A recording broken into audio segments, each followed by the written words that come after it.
What is that? Huh? What? I said you can reorganize my cremettes. What's that? What's the cremettes? What are you talking about? What's that? Oh, noodles. Yeah, you got a lot of them. Hello. And welcome back to the Dan Who Rearranged YouTube channel. Welcome if you are new. This isn't the bathroom.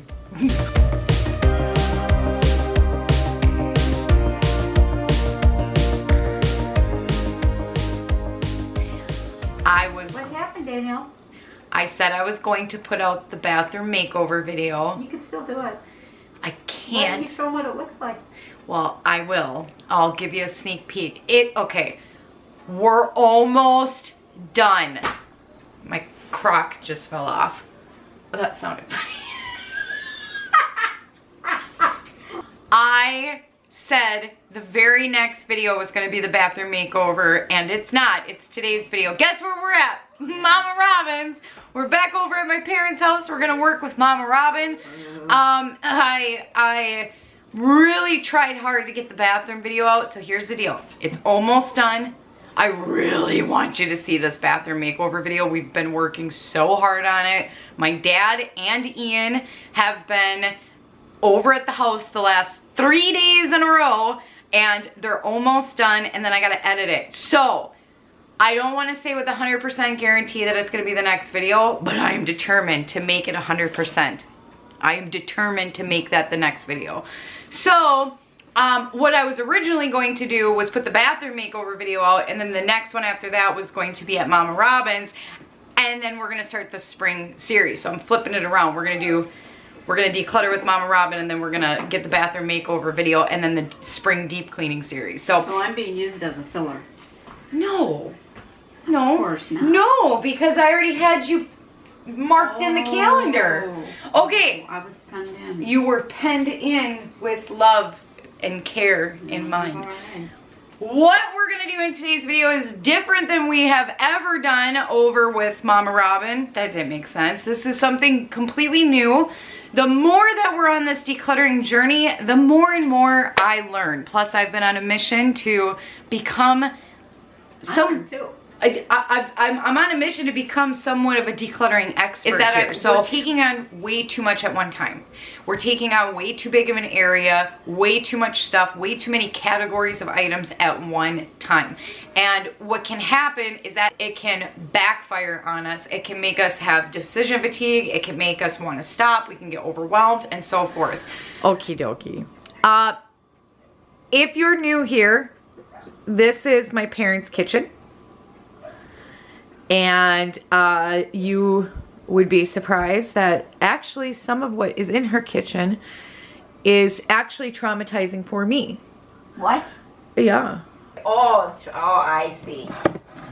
Maybe they need to backtrack on the film. Should we do a flashback? Yeah. Okay. Oh, try one. Did Chad give you these? No. I got them from the dollar store. You got them from the dollar store. Oh!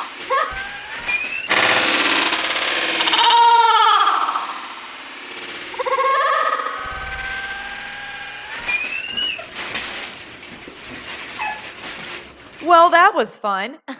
She also uses the fart machine from time to time. That's a good time too. If you haven't seen the videos with me and Mama Robyn, I will link that playlist in the description box below. In today's video, we're working on one of the most, if not most, chaotic drawers in the kitchen. This is my mom's junk drawer. We are starting with one small area, and we're gonna go step by step on how to declutter. Okay, so scissors, meat thermometer, seasoning. And by the way, those seasoning things, every time Chad comes, he brings me 2 or 3 of them. Oh my God. So What is up with you and Chad? it's Chad's fault. It's both of you. As I had stated earlier, we are doing things differently in today's video. Not only are we working on one small area, but we're gonna bounce from decluttering with Mama Robyn to me talking about things such as why decluttering feels so hard, some of the struggles I'm still dealing with when it comes to decluttering, and what's the best decluttering method out there. My answer is interesting. There is a reason why I wanted to just start with a drawer, one drawer in the kitchen, and I'll get into that a little later on in today's video, but I also wanted to interrupt my mom and I decluttering over at her house to talk about some of the hardest parts of decluttering. So I've been reflecting back a lot on my decluttering journey. If you're new here, I have been decluttering on a decluttering journey for well over 2 years now. I've made a lot of mistakes, and I've come to a lot of hard parts in the decluttering process. And I want to talk about that because it's really important to identify the hard parts of decluttering and how to overcome them, how to, get over those hard decluttering parts, those obstacles. And I still make mistakes and I still come across really hard parts of decluttering. The first hard part of decluttering that I've talked a lot about on the channel is coming across sentimental stuff, items that we're emotionally attached to. I think all of us in some way, shape, or form, in some capacity, have items, maybe an item, maybe multiple items, maybe a whole room full, maybe everything in our house, it just depends, where we have an emotional attachment to those items. But I've talked a lot about on the channel, when I've gone through sentimental stuff, trying to detach myself from the item, detach the emotion from the item. I'm trying to almost trick myself into thinking that this item is not a sentimental item, it's just a random item that I don't have any emotional attachment to. I'm trying to trick myself. And what I've come to realize, what I haven't talked about on the channel yet, is that it hasn't worked for me personally. I think maybe for some people they can detach their emotions from the item and that works for them. But if you're like me, where I've tried to do that and it doesn't work, what I've come to find out is that for me personally, this is all my opinion, is to feel the emotion fully, to embrace that emotion. I'm not going to try to fake it anymore and try to detach myself from the item. I want to feel the emotion and I want to understand why I have this emotional attachment to this item. I've said this before on the channel that I've almost given. It's very easy for me to place an emotion with almost any item because I can place a person, place, memory, experience with any object, and therefore I've created an emotional attachment to it, and now I have a sentimental item. And I still do that from time to time. I'm better about catching myself on that because the more that you declutter, the easier it becomes. And the quicker the decision-making process becomes, and the more you learn about yourself and why you create emotional attachment to certain items. So I'm better about not doing that, but I have almost given the object an emotion. Like I've almost given the object feelings, and I've recognized that like I'm gonna hurt its feelings if I let it go. And I try not to do that as well. But getting through those items can be really hard. And if you're like me, try just fully feeling the emotion. Feel all of it. Don't try to deny it, but understand why. Ask yourself, why do I have this emotional attachment to this item? And therefore, does this item bring value to my life? Does it have a purpose? Does it have value? Does it bring joy? Is it something that I can live without or I can't live without? You can start to ask yourself those questions and then come to a decision that you'll be happy with. The next step, now that we have set our goal, we've figured out what space we want to work on, and we've categorized all like items. We've grouped all like items together. I did a good job, didn't I? Oh yeah, you did. Now we're gonna set our piles. Our piles are going to be keep, donate, toss. If we need a maybe pile, then we will create one. But one thing about maybe piles, and I have a difficult time doing this, is setting boundaries for those maybe items. I recently just looked through my whole house, and I have probably 6 or 7 boxes, containers, bins that are labeled for later. They're maybe. I didn't realize that Are they full? Yeah, and I didn't realize that I created that many. So one of these days I gotta make a video on going through all the maybe bins I've created. So I didn't pay attention to that. So setting boundaries for your maybe stuff. Super quick break to mention step 4. Step 4 is declutter systematically. Don't start a project. Don't start another section unless you finish the first project first. That was a mouthful. I tend to fail at this a lot. I bounce all over the place, and it makes the decluttering process a lot harder. Skewers. Skewers. One is for apples if you want to make caramel apples. And that one is for like if you have your shrimp or whatever. Do you want to make that a junk drawer? Yes. So you want that Well, to be... it's kind of like my extra. Okay, so it's an extra overflow drawer. Okay. So... With no bins. Yeah, Why are you putting them over there? Because that's our keep pile for right now. That's our keep pile. You think that's going to hold everything on keeping? Well, why are you taking them out of the plastic? Now those are going to get dirty. I kept them in the plastic so they stay halfway sanitary. I know, the bag looks, well, one just dropped on the floor. What? Okay, let's go through this. Those I don't need. What the hell is this? Crab. Does it go with this thing? Yep.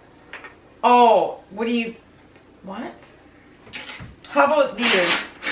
I don't use the forks. So you don't use any of them? No. She's getting rid of all of the forks. Forks? The forks, because she doesn't need the forks. Plastic tongs. There's 4 of them in a pack. That was... Or somebody's baby 9 shower years that ago. we bought all that stuff for. That was 9 years ago. It was less than 8. That makes a huge difference. But I don't. It's been 8 years. I think we can let go of it. Well, they're like a buck. Yeah. Okay. So these are going. The last thing that I'll say in regards to sentimental items, items we're emotionally attached to is, and this is a really great question. I've heard this many times before and it really does work, at least for me personally, is asking myself, is this something I would buy if it was broke or lost? And honestly, it really helps. Because a lot of times I'll look at items, like I've kept things that are very trivial, even trash. And I have to be, honesty is key. I have to be very honest with myself when I'm going through sentimental stuff.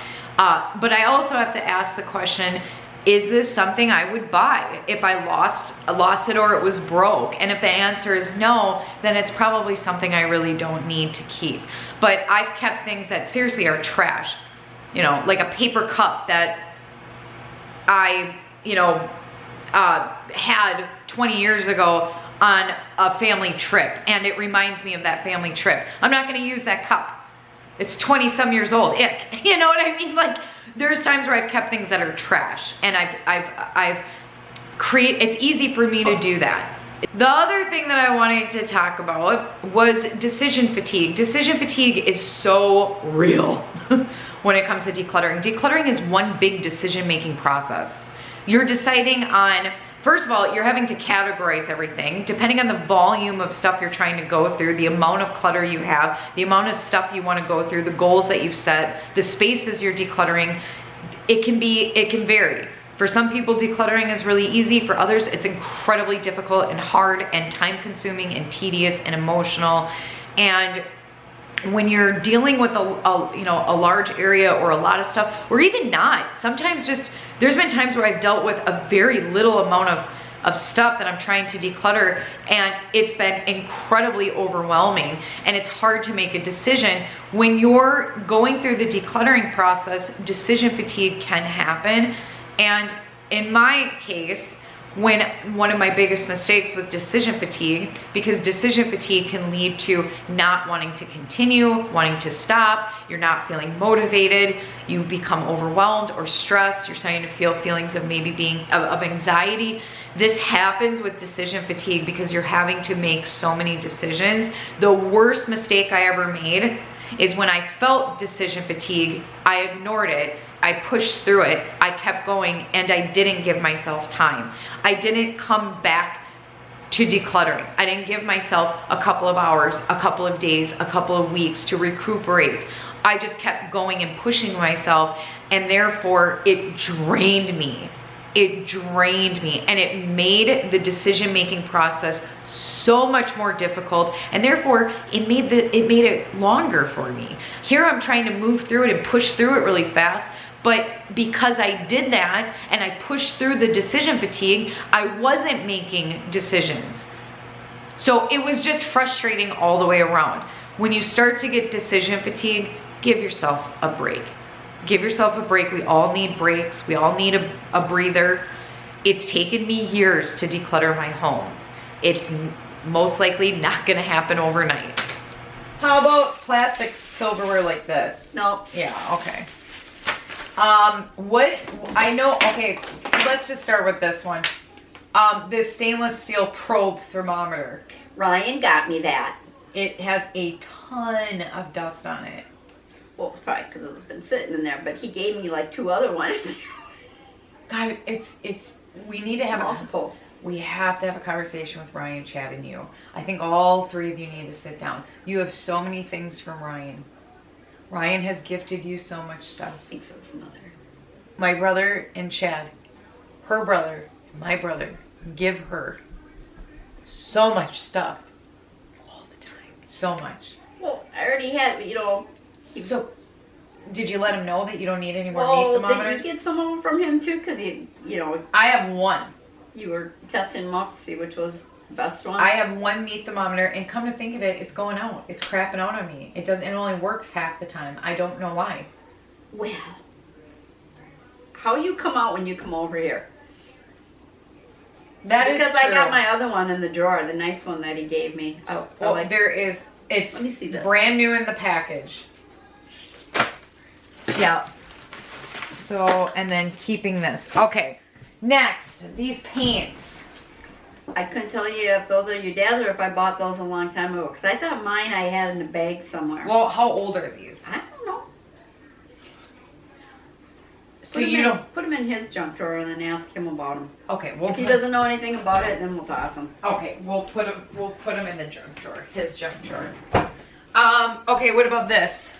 That's a scraper for, when you're cooking and cutting your stuff up. And do you use it? No. I thought I would. Yeah. But I never did. Okay. So we can get rid of it. Because let's be honest. Because it pertains to my cooking and baking. But you haven't used it. I know. But when was the last time you've never used it, have you? But you watch those guys and when they're cooking and stuff and they're cutting their dough and they're slicing it up. Yeah, yeah. They're chopping and then they just go like this and see, I don't do that. I just got my board chopped, put it in there. Being honest about the purpose of an item. So, is it something that you're using now? Is it something you use frequently? Is it something that serves a purpose? If you lost this or it broke, would you buy to replace this? Would you buy another one to replace it? No. You would not. Then it's time to let it go. Oh, okay, that is cool. Okay, and I think, is this, like, No. What is this then? Those are pastry bags. Do you keep them? Do you use them? I No. a whole bag up there. You do? Oh, I have a lot. So, what? Why? Yeah. Well, because I keep on thinking, They're decorating bags, Mom. Yeah, to put your frosting and stuff in. But do you do that? No. I kind of sucked, and then I walked away from it, and then I determined to go back. And then, Okay, so she has this, it's a Duff Goldman decorating kit. So Isn't it too adorable to even open? It is, yeah, Mom, the purpose of buying things is to use it. I don't think I bought it. I think I got that from somebody. And then, You know what? what? I got all that stuff when I worked at the bakery. They had brought in a bunch of stuff that they were handing out to people, and that's One of the things? That came with some stuff down there with the different size cake rings and stuff, and the decorating, and yeah. Okay, well, she also has a whole box full of these decorating bags. I do use my cake tester that came with it. Well, that's good. But the question is, when was the last time you decorated cakes or cupcakes? I don't. You don't. You do not do it. I'm not talented. Well, you are. Not decorating. You could learn. I could, and that's why I have it. But are you going to pick that up? Well, yeah, I'm getting old, so I need a hobby. Okay, okay. Because I know you're not going to let go of it. No. I'm going to put that. You can put that inside there, okay. Yeah. Well, don't you think that would be a cute gift if... You have another one. A I big. told you, I got a whole great big bag up there. It doesn't go in there. Okay. All it, like, see? Here. Okay. I know you're going to keep it because I know you like it and it brings you joy. And you're hoping to one day use it. So we'll just go ahead and set it to the last thing that I wanted to mention, and this is something that I don't believe I've mentioned before. Well, this isn't the last thing. I want to mention some methods too. But I used to think that items, clutter, having a lot of stuff, an abundance of things, because we tend to want to hoard. We tend to want to have a lot of options. I felt like it was giving me a sense of security and safety. But the more that I decluttered and the more that I let go of and the clearer my spaces and home became, the more I felt secure and safe, the happier I became. So I realized for me personally, again, this is all my opinion, the more stuff I had, the clutter that I had was actually having a serious negative impact on me. It wasn't really making me feel safe or secure. It was making me feel stressed, anxious, and overwhelmed. I felt like I was failing, like I couldn't keep up with my home. But I used to think that stuff was a safety net, was a security for me, and I slowly realized that it was actually hurting me more than helping me.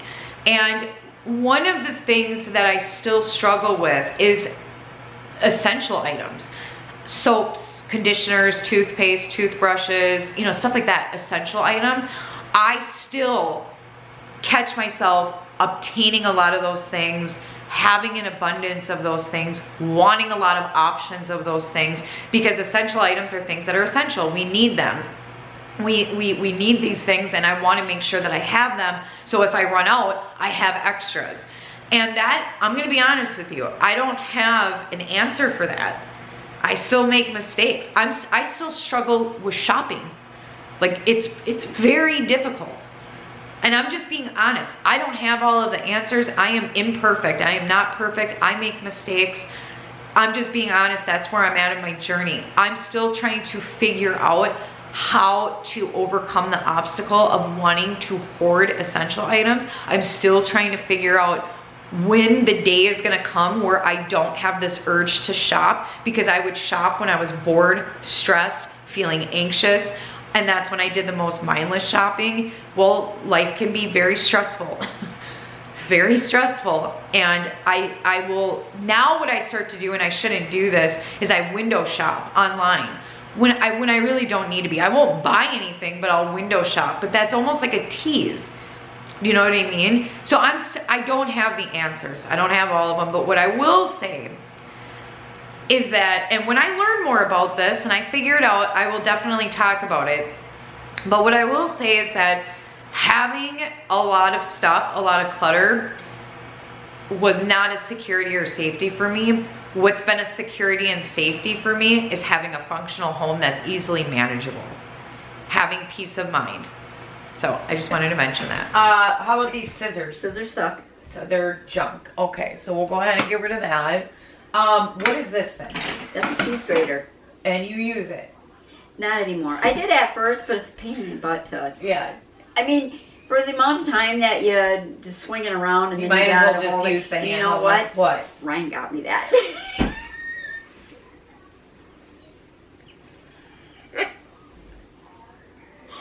and you can get one, probably a better one from Olive Garden. Well, they advertise, you know, if you ask them, I believe they'll sell it to you. What is this? What is that? It's a Oh, that's probably bracket? goes for my stove, maybe. Oh, well, Like we'll an put this extra one part. in Dad's. That's junk. What about these? I got those at the bakery when I worked there, and they're for I wanted to get 4, but then they discontinued them. So So you used to be able to buy the creme brulee. creme brulee. All right, creme, potato, Got it. tomato, I tomato. got it. Okay. I lost my. Anyway, it was for creme brulees, and did she have brick pudding in those at one time? No. Anyway, yeah, I was trying to collect. Are you keeping them? Yeah, because I can put little things in there. I think you can bake them. Okay. Does it say? No. Oh, What is this thing? what if I tried using it? Well, you could. A pasta maker? Yeah, Who got you this? I bought that myself. Oh, okay. That hooks onto my KitchenAid. Oh, it does? Yep. Okay, so you're keeping it. Yep. Okay. How about... Hey, I gave Chad my ice cream maker for because I told you I bought him a KitchenAid for Christmas. Oh, yeah, that's right. Did you see it? No, no, yeah, you did. You sent Ask me a him if he's picture. used it yet. Has he? I don't think so. Oh, man. Bet you it's still in the box. Yeah, you want to take one? What are they? It's seasoning. Old Bay seasoning, garlic and herb? I have one there. Every time he comes, he gives me one. I got another one in my spice drawer. Why does he keep giving you so many spices? Why does he keep on giving me towels and blankets? Okay. Why, Chad? Why? Okay, I'll take it. Why? I'll take one. You can keep More these two. pears?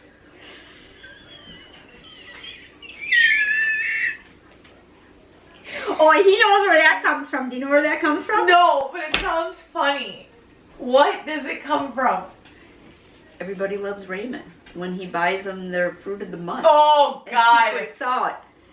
More. I think it's pears. Marie, the fruit baskets. I remember. Yep. That's for corn. We never use them. Ever. They're kind of a pain. Well, we do, but I find them a pain. So get rid of them. I toss them. I just leave them in the thing. Yeah. And lastly, you have Thanksgiving napkins. Because I didn't use them, so we'll use them next year. Will you remember? I have Thanksgiving up there too. And you know what? Those are like shiny. They're not. I don't think that. I think they're more for looks than for use. Oh. The one's up there. Got Peel it. one. Okay. The last thing that I'm going to talk about is the different methods out there. So you may be wondering, what is the #1 best decluttering method out there? What is it? Where's the secret? Yep, I'm still waiting. Where's that method? Where's that #1 secret method? So let me read off a couple of methods. The KonMari method, the Swedish death cleaning method, minimalism, the 4-box method, the Fly Lady system, the 12-12-12 challenge, the home edit. These are just some methods. There's so many out there. Not to mention books, podcasts, articles, content creators, blogs, websites, you name it. So which one is the best? Which one do we choose? Here's what I came to find out. They're all good because some of these methods have really, really helped people. I mean, got them through the decluttering process. For some people, these methods work wonders. For others, some of these methods might not do anything for them. It's not a one size fits all. We operate differently. We run a household differently. We declutter differently. We organize differently. We do everything differently. So I received some comments stating, you've really tried a lot of different methods. I've tried a lot, some of which I just read off. And because I was on this mission to find the perfect method. And the comments that I received, some of them, which thank you for mentioning this, I've actually learned the most from all of you. Love and appreciate you so much. So blessed and grateful for you. Words cannot express it enough. But one of the comments that I received is, instead of, doing more methods, why don't you kind of take the things that worked for you in those methods and intertwine them, encompass all of it. And that's what I've been trying to do because that's actually perfect. Some of the stuff in these methods that I've tried don't necessarily work. Others work great. You know, for example, the Swedish depth cleaning method. It is the only method I will ever use for sentimental items, specifically sentimental items. That's just one example. So most importantly, so try them out. Try a method, see what works. If it works, awesome. If it doesn't, try something else. You'll eventually figure out what works best for you and your family. No matter if you really love a content creator you're watching who's talking about decluttering or they have a decluttering method, if you're reading books by an author that you absolutely love, podcasts that you love, whatever the case may be, you absolutely love, you know, whomever is talking about decluttering and the methods, but there's something that maybe they've said or they're doing that just doesn't necessarily work for you and your family, doesn't mean that you have to stop watching that content creator or stop reading their books or listening to their podcasts. It just means that maybe something they've said or they're doing just doesn't work for you. Don't ignore your intuition. The best piece of advice that I can give you is follow your gut feeling. Do not ignore your intuition. You know what's best for you and your family. Follow your intuition. It will guide you to where you need to be. I promise you know what's best for you and your family. Do not ignore your intuition. I kind of jumped ahead of myself in that last part. I didn't really get to finish what I was saying right before I said follow your intuition. So what I was trying to say is that, for example, if there is a book that you're reading from an author that you really love, you know, and you're reading something in regards to a decluttering method that they're trying to teach you, but it's just not sitting right with you, something just feels off. It doesn't mean that you have to stop reading their books, but it also doesn't mean that you have to follow exactly what they're saying. You don't have to follow that method or that thing that they're saying that just isn't sitting right with you. Follow your intuition, follow your gut feeling. That's what I was trying to get at. I jumped ahead of myself. Okie dokie, friends, we are at the end of today's video. I wanted to give you a before and after of this junk drawer. Before we started to declutter this junk drawer, we couldn't open it all the way. Now it looks like this. It looks fantastic. My mom doesn't really use bins, baskets, containers, things like that. She likes to keep everything in the original packaging, and that's what works for her. It's whatever works best for you. So we organized it the best we could, and it looks fantastic. This junk drawer will continue to be a junk drawer and an overflow drawer. We removed quite a bit. Before I get into that, I wanted to mention too, before you buy any organizational materials, declutter first. You want to declutter first, see what's left over, see what the space looks like. Then you can gauge to see what bins, baskets, and things like that you need. This was everything decluttered. This was everything removed, but there were quite a few items that didn't belong in that junk drawer that we found permanent homes for. That is it for today's video, everyone. I really hope that you enjoyed it. Thank you so much for being here with me. I'm going to make it my mission that the bathroom is the next video. Yes, I'm so excited for you to see this. I really hope you like it. I really want you to see this one. It's probably the biggest makeover I've ever done. It's gonna look unrecognizable, my bathroom. So please stick around for the next one. But thank you again so much for being here with me. I love and appreciate you so much. Check out this video somewhere over here. I don't know where I put it. It's somewhere here. You're not gonna wanna miss that one. If you liked today's video, I'm more than positive you're gonna like this one, so check this one out. And we'll talk to you on the next one. Bye, everyone.